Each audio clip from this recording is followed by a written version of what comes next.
The first sound is silence until you hear it, the creak of a rocking chair echoing through a shuttered plantation house abandoned for over a century. They say if you press your ear against the cracked wooden door of Willowbrook Plantation on a summer night, you can still hear the whispers. Women's voices, faint, breaking off into gasps, followed by the unmistakable clink of glass. Then nothing, until the scream. The story of Jeremiah Aldrich is not one you will find in your history books. It is not part of the grand plantation tours or the glossy narratives of Southern aristocracy. His legacy exists in fragments, yellowed certificates, coroner's reports with missing pages, and newspaper articles that were quickly buried. But when you assemble the fragments, when you dare to stare into the void of what actually happened at Willowbrook in the year 1859, you see something far darker than cruelty. You see a man who treated trust as a weapon, love as an experiment, and loyalty as a game played with poison. Jeremiah Aldrich was not content to own land or even to own people. His hunger was deeper, sharper, more dangerous. He wanted to own certainty itself. He wanted to know with absolute proof whether those around him were faithful or waiting to betray him. And so he devised a ritual that would make him infamous in whispers across Louisiana. He would invite his wives, one after another, women both enslaved and free, to drink from his table. A glass of wine, a cup of tea, a goblet of whiskey. They never knew when it would come, but Aldrich did, for one of those glasses was laced with poison. If the woman refused the drink, she was accused of suspicion, of disloyalty. If she accepted it and fell ill, he claimed it proved her weakness. If she survived, he kept her. But most did not survive. The record says 13 women died under his roof between March of 1859 and the winter of 1860. 13 sudden deaths, explained away by fever and consumption, while the doctors signed the papers, their hands greased by Aldrich's gold. But those closest to the plantation whispered otherwise, that the master was testing not just his wives, but human loyalty itself, as if he had been chosen to play judge, jury, and God. And behind it all, a darker question burns. Who taught him this ritual? Where did he learn the art of poison as a tool of power? Because Jeremiah Aldrich was not acting alone. To understand why Jeremiah Aldrich reached for poison, you must first understand the kind of man he was, and the forces that shaped him. He was not born into power, not part of the old Creole dynasties of Louisiana. He came from nothing, Kentucky soil, a failed farm, a father ruined by debt. Jeremiah carried the bitterness of poverty like a wound he swore would never heal until he crushed those who had laughed at his family's fall. By the 1840s, New Orleans had become his hunting ground. The city was a fever dream of wealth and vice. Smugglers from Havana, aristocrats who hid their sins behind lace curtains, and merchants who trafficked in flesh while pretending to trade in sugar. This was where Aldrich learned that legitimacy was nothing but theater. Power belonged not to the noble but to the ruthless. He joined men who trafficked illegally in human lives, smuggling new captives from Cuba and the West African coast, long after such ships were outlawed. And with that blood money, he built Willowbrook Plantation, a mansion erected not on land, but on the bones of the forgotten. But it wasn't just business that transformed him. Rumors whispered through the French Quarter tell of his nights spent in back rooms with apothecaries from Europe, men who dealt not in herbs but in powders and tinctures that could kill in silence. One name surfaces again and again in fragile court records: Etienne Duval, a disgraced physician from Paris who fled to Louisiana after accusations of unholy experiments with toxins in the 1830s. Aldrich and Duval met often. Witnesses claimed their meetings stretching deep into the night. What were they studying? What were they planning? The documents never say, but within a year Aldrich began what he called his tests of loyalty. You must understand, this was not the behavior of a drunkard or a sadist. This was ritualized, calculated. He saw poison not merely as a weapon, but as revelation. To him, poison stripped away illusion. It forced truth to the surface. He believed loyalty was proven not in words, but in willingness to drink when commanded. blind, trusting, submissive. And so the plantation itself became his laboratory. Guests who dined at Willowbrook sometimes noted the eerie silence at his table. Wives seated stiffly, hands trembling as they raised their glasses, eyes darting toward the master who never drank first. And Aldrich watching them, always watching, his scarred cheek twitching faintly when they swallowed. 13 deaths were only the official count. But if the hidden ledgers are to be believed, the real number was higher, much higher.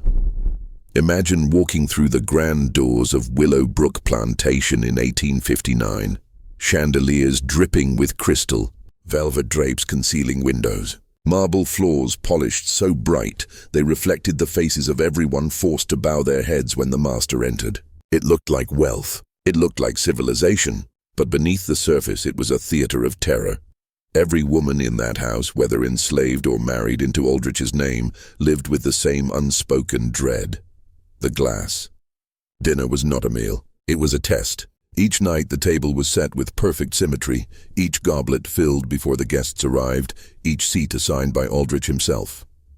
His wives sat closest to him, his guests farther down the line, and all knew that once the toast was made, they must drink. Refusal was worse than death. It marked you as disloyal. And Aldrich's punishments for suspicion were legendary. The women learned to mask their fear, to lift the goblet with steady hands, even when their insides trembled. They told themselves that perhaps tonight the poison would not be in their cup, that perhaps tonight they would survive. But the very act of drinking was submission, and Aldrich savored that moment when each of them, one by one, surrendered their will to him. The survivors described the terror in whispers years later when they escaped. They spoke of nights when a wife's laughter would suddenly stop, her face going pale, her body trembling violently as she collapsed to the floor. They remembered Aldrich watching with a cold, detached fascination, as if her convulsions were not death throes but revelations. He rarely rushed to help. Instead, he leaned back in his chair, lit a cigar, and observed, waiting for the last breath to leave her body. The servants knew better than to move the corpse before sunrise. The dead were often left sprawled on the parlor floor until morning, as a warning. Sometimes the bodies were buried without ceremony in unmarked ground behind the sugar fields. Other times, he demanded they be placed in the family mausoleum, sealed with false epitaphs carved in stone: consumption, fever, God's will. The doctors signed the certificates without question, for they too were enslaved, not by chains, but by money. But the most chilling detail is this. Survivors swore Aldrich whispered to himself after each death, repeating a single phrase in French he had learned from Duval, his apothecary mentor. The words were simple but haunting. La vérité se révèle dans le poison. The truth reveals itself in poison. History will tell you Aldrich was merely a cruel man, a planter who lost his mind in isolation. But the deeper you look, the more the pieces suggest something else, something older, imported from Europe, hidden within secret societies that thrived on ritual and blood. Poison has always been the weapon of the elite, not the crude violence of the blade or the musket, but the invisible hand that ends life without leaving scars. In the courts of Renaissance Italy, in the salons of Paris, in the hidden chambers of monarchs, poison was an art. The Borgias perfected it. Catherine de Medici trained her daughters to use it. French aristocrats in the 17th century whispered of the affair of the poisons, where nobles hired alchemists to slip venom into their rivals' cups. This was not madness. It was governance by fear, and somehow, across the ocean, that knowledge found its way into the hands of Jeremiah Aldrich. Etienne Duval, the disgraced Parisian physician who taught him, was not just a rogue doctor. Some researchers claim he had ties to a splinter order of French Freemasons, men obsessed with purification through suffering, men who believed that poison did more than kill. They believed it revealed truth, peeling away the mask of civility and exposing the soul beneath. Think about what Aldrich did at Willowbrook. He wasn't just murdering wives, he was staging a ceremony, the grand table, the symmetrical goblets, the silence as each woman raised her glass. This was liturgy, a ritual of control dressed in the trappings of hospitality. The plantation itself became a temple of obedience where death was not random but orchestrated. The terrifying question is this: why? Why risk everything to conduct these rituals? Was it only to satisfy his paranoia, or was Aldrich testing something greater? A system. A method, a way to prove that fear and loyalty could be engineered through ritualized uncertainty. The poisoned glass was not only a threat, it was an initiation. Drink and prove yourself. Refuse, and you are destroyed. Survive, and you belong to him forever. This is psychological control at its purest form. Strip away the velvet curtains, and what you see is not just a plantation owner tormenting women, but a prototype of the very systems that still rule the modern world. Power thrives not on freedom, but on forcing men to choose between death and obedience. Aldrich was not the first to test this, and he was far from the last. What makes the tale of Jeremiah Aldrich truly terrifying is not only his cruelty, but the silence that surrounded him. 13 women died within a single year, yet no trial was held, no serious investigation launched. Why? Because the plantation aristocracy of Louisiana understood one truth: they survived by protecting their own. The doctors came first. Every death was signed off as fever, consumption, or natural decline. Convenient illnesses that struck women, but never men. The attending physician, Dr. Louis Garnier, was known to arrive hours after a wife collapsed, scribble a certificate without even lifting the bedsheet, and leave with an envelope tucked discreetly into his pocket. Witnesses whispered that Garnier owned new land upriver, land paid for with Aldrich's gold. Then came the church. Willowbrook's family pew sat empty for months at a time, but when Aldrich appeared, dressed in black, scar gleaming under the morning sun, the pastor never spoke against him. In fact, the sermons often praised the burdens of leadership and the trials of a man chosen by providence. The message was clear. If Jeremiah Aldrich was killing, then perhaps God himself willed it. The pulpit became his shield. And the neighbors? The other planters along the Mississippi knew better than to ask questions. Many of them had secrets of their own, affairs, debts, hidden scandals. They understood the unspoken agreement: silence protects us all. If Aldrich's poison rituals were exposed, the entire class of Louisiana's elite would be tainted. So the community whispered behind lace curtains, but in public they raised their glasses to his health. The system itself was complicit. You see, Aldrich's horror was not isolated cruelty. It was systemic. He operated in a world where wealth bought silence, where institutions existed not to protect the vulnerable, but to preserve the power of the few. The doctors falsified, the priests blessed, the neighbors ignored, the newspapers, they buried stories at the request of friends of the editor. This is the chilling reality. Aldrich was not a madman hiding in shadows. He was a madman protected by the system.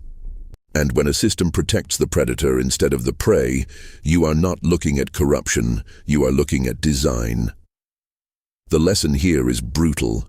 Institutions don't always exist to protect you. Often they exist to contain you, to silence you, to ensure that those at the top remain untouchable. Aldrich was proof.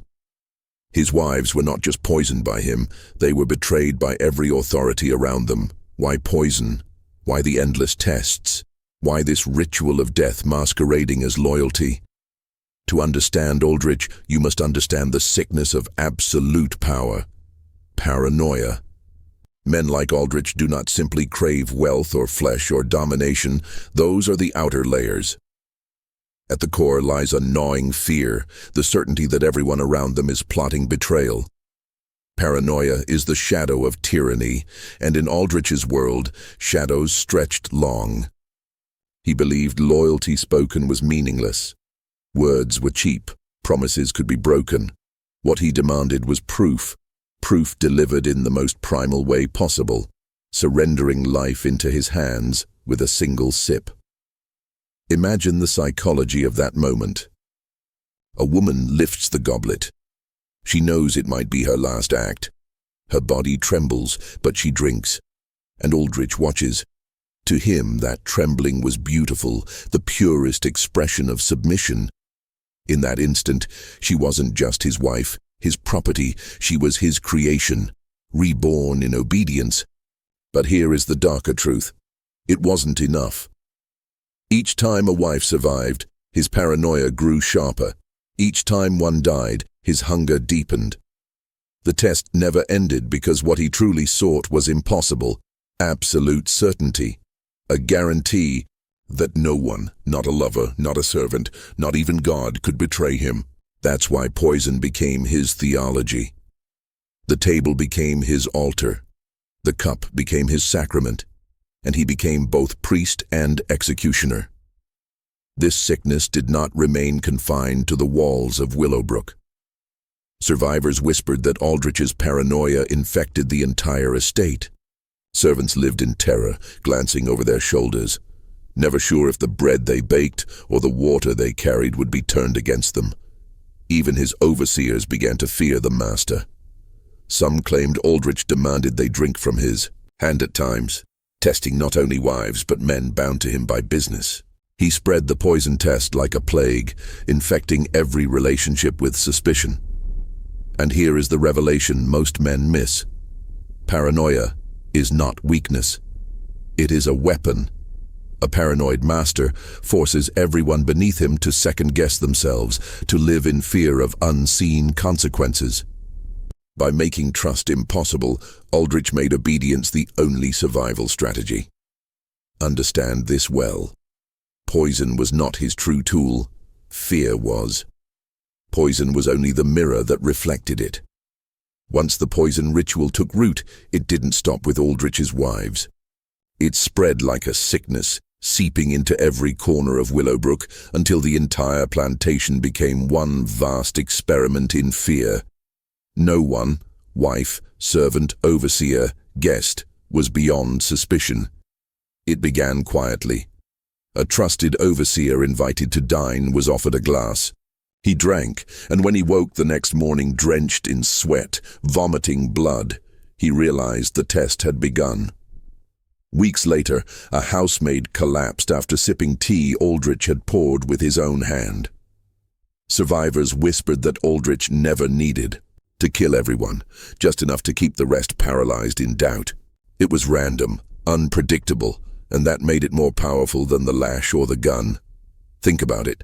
Violence you can prepare for, chains you can resist, but uncertainty, that destroys a man from the inside. Aldrich had discovered a deeper form of slavery, not just of the body, but of the mind. By turning loyalty into a game of chance, he made everyone question themselves. Do I obey enough? Have I earned his trust? Will tonight be my turn? This is how control systems are built. You see, Aldrich wasn't simply a sadist, he was a precursor to something larger, a living demonstration of how fear and ritual can dominate entire populations. His poison was no different than the edicts of kings, the decrees of priests, or the laws of empires. Each one forces obedience by weaving terror with ceremony. Raise the glass, kneel at the altar, sign the oath. The ritual is the leash. At Willowbrook, the line between the sacred and the profane blurred. Guests described the eerie stillness of his dining hall. No laughter, no clinking of forks, just the sound of glasses being lifted in unison, like a congregation obeying their priest. Aldrich did not need to shout. He did not need to strike. The silence itself was his dominion, and perhaps most chilling of all, men began to admire it. Neighboring planters who visited whispered that Aldrich had found a method of control more elegant than the whip. Some even asked to learn. They wanted to know which powders Duval had given him, which mixtures worked fastest.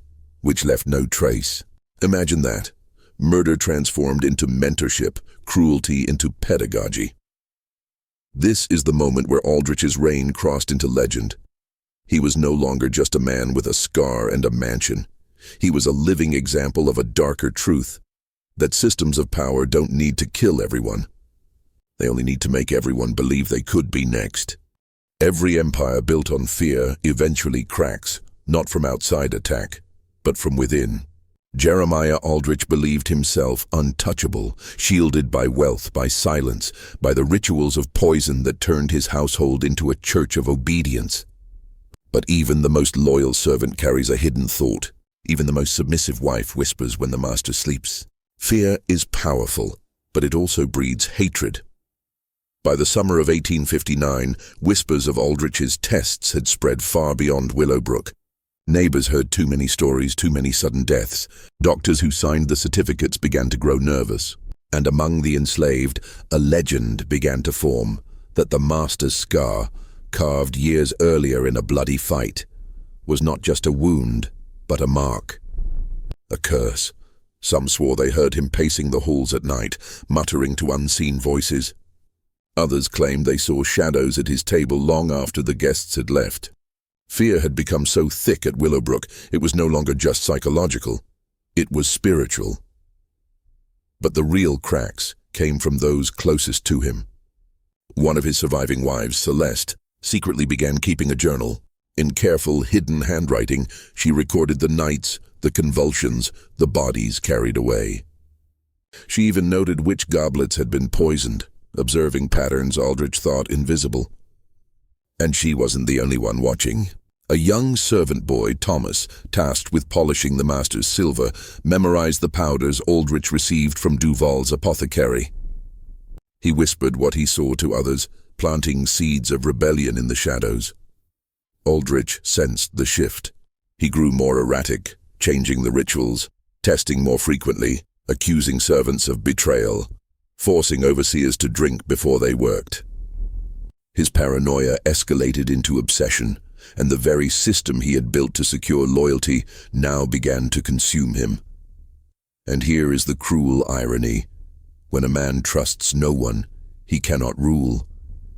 Aldrich thought poison made him invincible, but it made him a prisoner, locked in a fortress of doubt, surrounded by enemies he himself had created. The walls were closing in.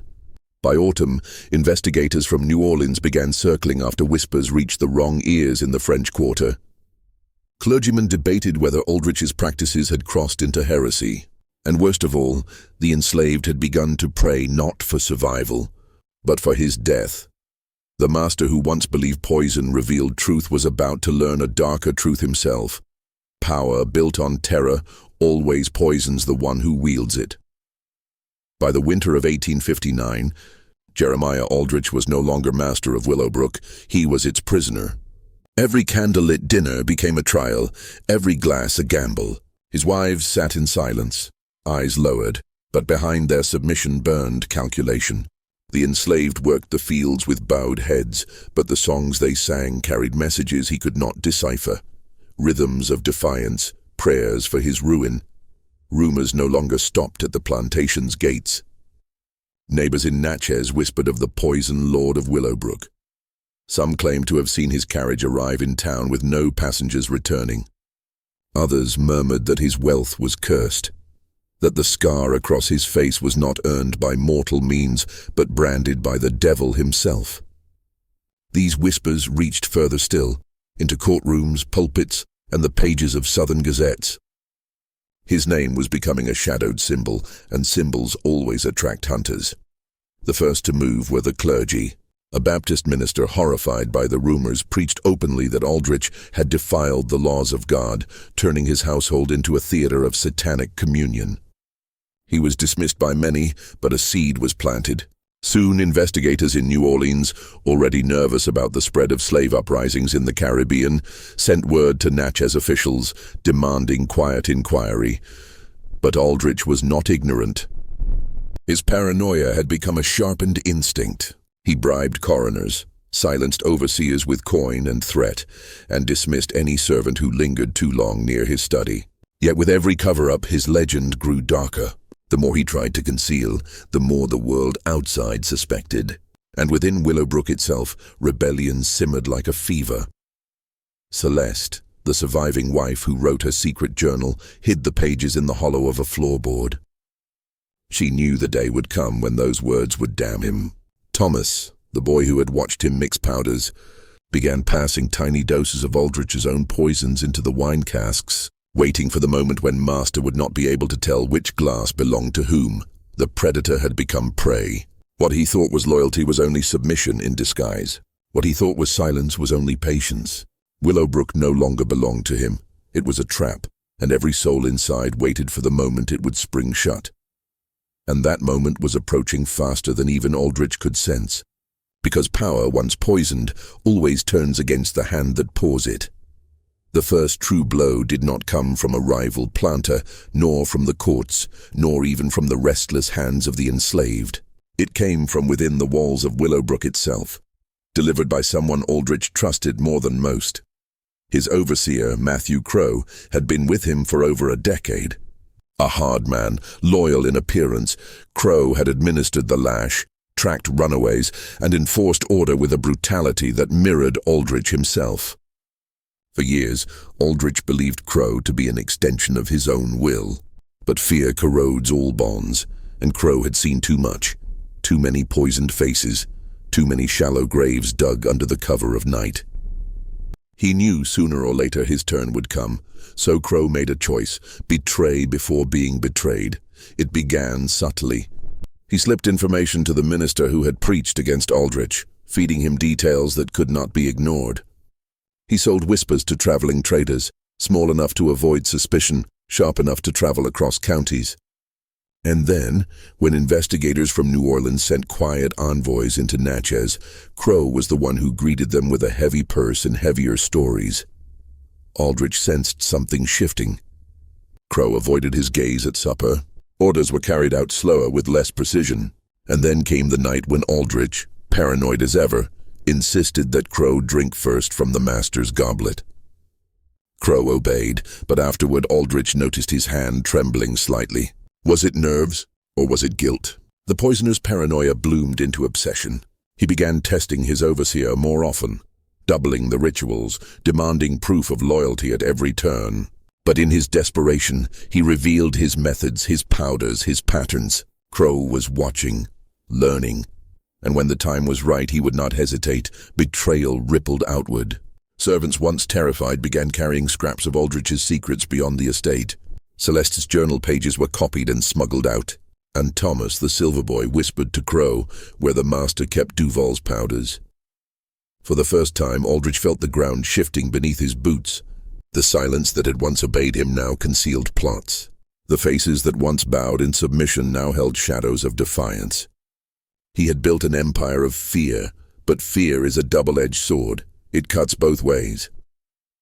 The master of poison was about to be poisoned himself, not just in body, but in legacy.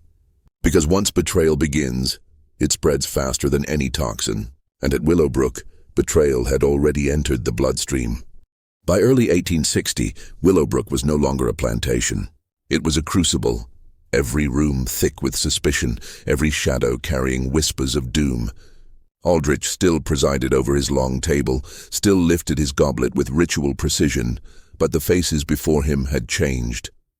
They were no longer terrified in silence. They were watchful, calculating, waiting. The betrayal of Matthew Crow rippled outward with surgical precision. The minister in Natchez now preached openly against a house of poison, where Satan dines as a guest. Investigators from New Orleans, carrying quiet authority, slipped into the parish and began questioning those who dared to speak. The cover-ups Aldrich once controlled with bribes and threats began to unravel. Too many graves, too many stories, too many coincidences, and through it all, the legend of his scar grew darker. Neighbors whispered that the mark across his face was not from a blade, but from God's hand, branding him for his sins. Others swore they saw lights flickering in his windows long after midnight, as if spirits gathered at his table. Even those who dismissed the tales still admitted an unease when they spoke his name. Inside Willowbrook, the tension became unbearable. Celeste, the surviving wife, clutched her hidden journal like a weapon, her careful entries documenting the poisonings with damning clarity. Thomas, the boy servant, had memorized the powders so precisely he could recite their mixtures by heart. And Crow, once Aldrich's shadow, now held the ear of outsiders ready to strike. But the most haunting turn came from Aldrich himself. The man who once demanded silence now began to speak to no one, or to someone unseen. Servants heard him muttering in the halls, pacing the length of the dining room, reciting the ritual of the glass even when he was alone. One night, Celeste swore she saw him raise a goblet to an empty chair, whispering a toast to a guest who did not exist. The poisoner was unraveling. The irony was unbearable. Aldrich had built his empire on the certainty that fear would bind others to him. Yet now it was he who feared most. His food sat untouched. His drink remained sealed. He trusted nothing, no one, not even the powders Duval had given him, and while he spiraled, the world outside circled closer. The investigators had enough testimony to move against him. The clergy branded him a heretic, and within Willowbrook itself, betrayal had already bloomed into conspiracy. The scarred master who once ruled with poison was about to face a more terrifying judgment, one not just of men, but of the shadows he himself had summoned. The winter of 1860 sank its teeth into Louisiana with a chill the Delta rarely knew. But the cold that haunted Willowbrook did not come from the weather. It came from the silence of a man losing control. Aldrich, once the master of ritual precision, was now a ghost stalking his own halls. His voice, once booming, commanding, irresistible, fractured into whispers and mutters no one dared interpret. He sat alone at his great table, pouring wine, lifting the goblet, pausing mid-motion as if he no longer remembered what came next. Word of his unraveling spread faster than any investigator's hand could suppress. Guests no longer came. Neighbors who once feared him now mocked him from afar, calling him the Poison King.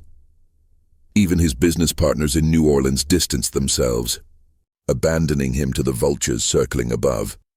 Yet Aldrich clung to his rituals with ferocity. Each meal became a paranoid spectacle. He would test his own food on servants, demanding they swallow first and stand in silence until the hour passed. He forced Celeste to sit across from him, watching her every twitch, every breath, every glance at the glass. But what he could not control was his own mind. Night after night, he swore he saw faces reflected in the dark red surface of his wine.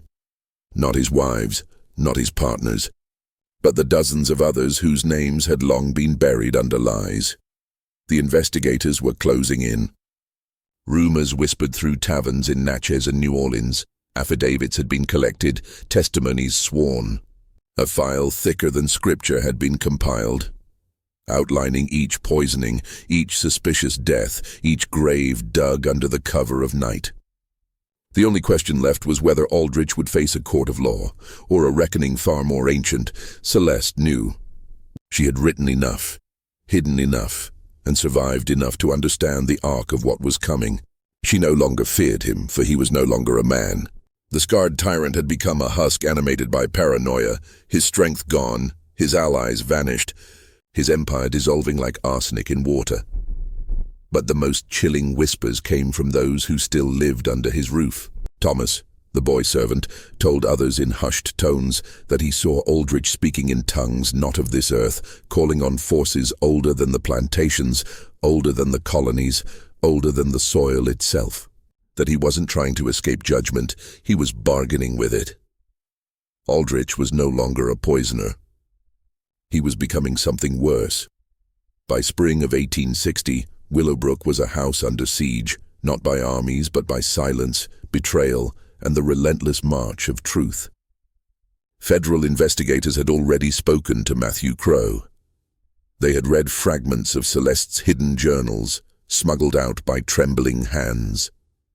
They had questioned servants who remembered every ritual, every poisoned glass, every body lowered into the earth under cover of darkness. The plantation no longer breathed with life. Its fields went untended, its wealth bled dry, its walls echoing with a hollow dread. Aldrich, Once the master of deception, now wandered the corridors like a condemned man rehearsing his own execution. His scar, once a mark of power, had become a grotesque symbol, a warning of guilt so glaring that even children whispered about it in the lanes outside. On the morning of March 12th, 3 carriages arrived at Willowbrook. Inside rode men with papers, seals, and the quiet weight of authority. Aldrich met them at the door, still dressed as if for a banquet that would never happen, goblet in hand, scar twitching with the nervous tick of a man already defeated. They read aloud the charges: conspiracy, murder, illegal trafficking, fraud. 13 deaths named. Dozens more implied, but Aldrich laughed. Not with joy, not even with defiance, but with the hollow sound of a man who thought he had struck a bargain beyond mortal reach. He raised his glass and toasted the men who had come to arrest him, swearing that no prison could hold him, no grave could claim him, no law could pass judgment upon him. That night, locked in his own study, he performed what would be his final ritual. Candles burned in a circle, the scar on his face shining like a brand in the flickering light. He poured the powders of Duval into his wine, whispering in a language Thomas would later claim was not of this world. He drank deeply, eyes fixed on the empty chair across from him, the seat where he believed his unseen guest had sat for years. By dawn, Jeremiah Aldrich was dead. The goblet lay shattered on the floor, wine soaked into the wood like blood. His body sat upright in the chair, face frozen in a grin so unnatural that even hardened lawmen shuddered when they saw it. Some said he poisoned himself to escape trial. Others believed he had finally kept his pact, offering his soul in exchange for freedom beyond the grave. But one truth remained undeniable. The master of poison had become its final victim. The death of Jeremiah Aldrich should have ended the story. A simple report filed, a body buried, a plantation sold. But men like Aldrich do not pass quietly into history. They linger, infecting the land they once ruled. And Willowbrook became the wound he left behind. The investigators who found him were shaken to their core. Hardened officials, men who had seen murder, lynching, and the horrors of the trade, admitted that Aldrich's corpse did not look like death, it looked like mockery. His grin was too wide, his eyes too open, his body too stiff, as if he were not a man but a marionette being held in place by invisible strings. One officer swore he heard glass shatter, though no goblet remained intact in the room. Another claimed he smelled bitter almonds even after the windows were thrown open. Celeste did not mourn. She sat in the same dining room where countless women had sipped from the fatal cup and whispered only, "He finally drank with his true guest." She disappeared soon after, some saying she fled north with her journals, others insisting she was taken in by abolitionist circles who used her testimony as proof of the corruption festering in the South. Her writings, fragments of which survive in private collections, read less like a diary and more like a manual of survival, each page documenting how tyranny feeds itself, how fear is manufactured, and how silence becomes the deadliest weapon of all. The plantation itself never recovered. The fields rotted, investors pulled out, and no family who bought the land managed to stay longer than a season. Servants whispered that Aldrich still roamed the halls, goblet in hand, offering guests a drink they should never accept.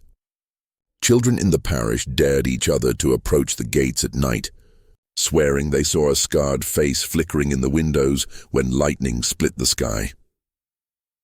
But the most dangerous legacy was not the ghost stories. It was the lesson buried in his methods. Aldrich proved that fear and ritual could enslave the mind as tightly as chains enslaved the body. He showed how trust, once weaponized, becomes deadlier than any blade. And he revealed, though perhaps he did not intend to, that the true poison was not arsenic or strychnine. It was obedience, and obedience once taught never truly dies. History buries its monsters under names, dates, and yellowed documents. But men like Jeremiah Aldrich are not accidents of their time. They are echoes, manifestations of a pattern that runs far deeper than one plantation in Louisiana. His methods were not unique. They were an extension of the oldest control system known to mankind. Consider what he truly built. Not wealth, not land, not even fear. He built ritual, The poison goblet was not simply a weapon, it was theater. Every dinner became a ceremony where obedience was tested, where silence was demanded, where suspicion was cultivated like a crop. His wives were not killed by chance. They were chosen, groomed, conditioned, until the only reality they knew was the shadow of his scarred face across the table.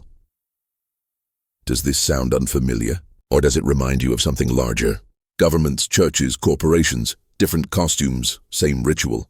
Documents become the new goblet, contracts the chalice of loyalty. We are told to sign, to obey, to consume, and to never question the hands that pour the drink. And when we do, the punishment may not be death, but it is exile, ruin, silence. Aldrich was a plantation master, but he was also a prototype. His game was small, confined to his wives and servants. But the pattern is scalable. Ancient empires did it. Religious hierarchies perfected it. Modern institutions digitized it. The same poison still circulates. It simply tastes different now. And here is the truth you were never meant to hear. Poisoners like Aldrich never vanish. They evolve. Today they wear suits instead of waistcoats. They sit in boardrooms instead of dining rooms, and they pour their toxins through laws, media, and policies instead of wine. But the ritual is unchanged. Aldrich believed he had bargained with forces older than the colonies themselves. Perhaps he was right. For what controlled him, the paranoia, the hunger for obedience, the need to test and to break, was not born in the Mississippi Delta. It is ancient, older than Egypt, older than Babylon, older than the first king who demanded tribute from trembling subjects. It is the same shadow that demands your loyalty now. The only question is, will you keep drinking? The tale of Jeremiah Aldrich did not end in 1859. His body rotted, his plantation collapsed, but the ritual he embodied, the ritual of poison, lives on. It is the pattern that men in power have always used. It is the invisible hand that feeds you the cup and dares you not to drink. Look around. What are you offered daily that seems safe but is not? What ceremonies of obedience disguise themselves as ordinary life? The contracts you sign, the screens you stare into, the food, the pills, the narratives poured into your mind. You are still seated at Aldrich's table. Only now the poison is not in your wine. It is in your trust. This is why you were never meant to hear this story. Because once you recognize the pattern, you cannot unsee it. You begin to realize that Willowbrook was not a plantation in Louisiana. It was a prototype of the entire system we live under. Aldrich was not simply a monster. He was a mirror. Men who wake up to this knowledge change forever. They stop drinking blindly. They stop obeying silently. They begin to sharpen themselves into something the system fears, a man who sees. So if you've come this far, you are no longer who you were. To prove it, to seal it, write this phrase in the comments below twice: I will not drink. Write it once for the man you were. Write it again for the man you have become. That is your initiation, your refusal to swallow the poison again. And remember, Aldrich thought he could cheat death by drinking with his unseen guest. He was wrong, because the only way to escape the poisoner's table is not to bargain with him, but to stand, push back the glass, and walk away. You have heard what you were not meant to hear. You have glimpsed the shadow that has ruled men for centuries. And now you must decide, will you keep drinking or will you finally taste freedom? The choice, as always, is yours.